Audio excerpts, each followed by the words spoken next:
Welcome to the Vincier Project, an H-hour production where we help people become more skilled, more competent, and more brave when they're facing the most difficult circumstances of their life. I hope you enjoy our podcast. We're back. We're doing it again, the Vincier Project. And this one is a little, it's a post-Memorial Day podcast. And man, just a great weekend, but a crappy weekend, right? Crappy weather, which always makes me sad because it's not good for, my local friends and families' businesses. And, they depend upon that income and the revenue to start summer, get some momentum going for their businesses locally. And, that's okay too. And I think that's part of it, right? But the weather is always favorable, right? During the holidays, it's nicer in the summer, helps people enjoy the space and the time and time off and with their family and things like that. And helps create some of those good memories. Weather just didn't favor that stuff, and which is part of it. On my end, it's man, we're quite a ways into this. Episode 9, 10, 11, 12 here coming shortly, and closing in on that 25% mark of my promise to myself, and made our first donation because I dropped an F-bomb talking about effing clapping beavers or something inappropriate. So sneak, it came up. And it's interesting. Maybe somebody heard it, maybe they didn't. I think I mentioned this last podcast. So we donated to David's Dream and Believe. They're a friend of ours. They're partners in HR and mutually supportive missions, right? It's a local not-for-profit that serves families that are dealing with that nasty illness and disease associated with cancer and different types of support and resources and money and funding. So it's an honor, right? It's like, man, if I'm going to make a mess up and apply a consequence to my behavior that has that silver lining because I'm selfish like that, I'd rather make a donation based on my inability to control my language. It doesn't mean I've conquered it yet in all of my parts of my life. It's coming together nicely in a few months into this. So, man, Memorial Day is also special too. For Mary and I years ago, we had like a sad Memorial Day period. Somebody had died by suicide in our circle, and through the rumor mill and how and why, and the story gets overinflated to be something it wasn't. It's like, no, like sometimes it's a little more simple than it actually sounds. Yeah, and there's a lot of dilemmas and issues with that. So that was like kind of a promise we made to each other after that, is like, hey, we can be sad about Memorial Day because it's sad, right? Because it's honoring people that have fallen in battle and in service to the United States of America, to our country. It's intense. It can be overwhelming. And in that moment, we just vow, we're like, I'm not going to stay stuck sad. I'm going to be sad if I need to be, right? There's not saying we're not going to be sad if we need to be. We're going to fall the other way. So what we did is we decided Memorial Day weekend would be like kind of like a pre-summer counseling statement meets end of year supportive eval. And the beautiful thing in that is it's been productive for us because we do our end of year family eval in December, right? And your gifts 100% hinge upon how well you did as a human being for the service of your family. After 2 years old, my son just turned 2, so now we'll apply that to him now. But yeah, that's kind of just the intensity of our home. But saying all that is making new memories more day. So my daughter comes down and she's an adult. We're chatting and we're talking and figuring things out. It's a two-way street. She's allowed to evaluate and assess it. Like, hey, how is dad doing in relationship to me? She never really goes too far with anyone or anything else. But that's the healthy, safe spot of our relationship. So I ask her, hey, let's go down to get Chick-fil-A. I know you like Chick-fil-A, and grab your brother. He likes the chicken nuggets, the soup or whatever, and it'll be golden. She looks right over me and she goes, hey, Dad, I just haven't seen you in a few weeks. I just want to let you know that might not be the best decision. I mean, you might be a bad role model for your son if you're going to choose to go that way because you're looking a little fluffy like through your shirt. Summer's around the corner. Beach bodies are built in the winter. That's what my dad used to say. So then I start coming up with a whole bunch of excuses in my head. I'm like, I was running and the business and like my body kind of shifted. I'm old. And she gave that grace. She's like, you're pretty fine, Dad. She's like, just remember what my dad was like when he was 35, in healthy ways, right? And it's a good, fun way to tease. And she means it though. She means it. She's like, oh, Dad. She's like, the standard's the standard. She's like, not being strong, that's an option choice. And it's not necessarily you have to be the biggest and the strongest dad. So you got to just be the biggest and strongest dad you can be. It sounds a lot like her dad in that sense about like the little digs and like getting in there. Like, hey, I love you enough to be a jerk, right? It's good leadership. Hey, Dad, you're reflecting back to me something in a version that's just not consistent with what I want. or how you express or how I know you. And I think it's behavioral, and I think you can change it, because if it was something that where there was a limitation, physical fitness and physical health does become the priority one way or the other. You are going to have that as a priority. So it's just better served to make it a day-to-day priority. So for my promise to her was like, I'm going to get back into CrossFit. I miss some of my CrossFit friends. Do a little Fran and Grace and Isabel, and, all the craziness that CrossFit does. But it's the best methodology going. It's the best thing going, bang for the buck. And, could I do without some of the gymnastics at this age? Maybe. I don't think there's any muscle ups coming anytime soon. I don't think it's necessary or appropriate. Yet overall, man, CrossFit figured some things out. And she's a proponent of that and so much. So man, that's just good leadership, right? You modeled it at home and like having hard conversations. What does it sound like? And it's a fun way.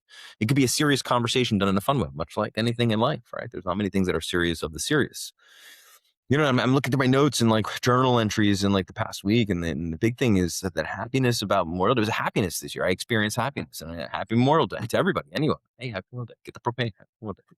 Get the burgers. Happy Memorial Day. And not because I feel like I was stealing from a memory of anybody that ever fell in battle. I'm aware of what happens and what that looks like, sounds like, and feels like. How the whole family gets to play when a serviceman or servicewoman falls in battle. These are very serious moments. And in time lapse mode, right? Where the emotional state can be imprinted on the human psyche forever, because it's the sights, the sounds, the intensity, the volume, the heat, the cold, um, and how the time never stops. And that's an HR principle. Principle number 2. Time has no replays. And that's where that comes from. So Mary and I resolved ourselves 10 years ago to do that and introduce this to Ava as a practice, because we don't want to be a sad face in December, right? Because now here, if I'm at like the 195 train, 200 train, 210 train, 220 train, 230 train in terms of weight, and my daughter never said anything in May, and now I'm at like 250, and she's like, damn, Dad, you got fat. I'm not going to receive that well. Now, I might get to 250. Like I could do that. I'm fully capable of that. I love Tillamook ice cream. Send them an invoice. They can pay the Vincia project. But being open and honest with myself, and then listening to my people that love me and tell me that, hey, I think you can be a little better version.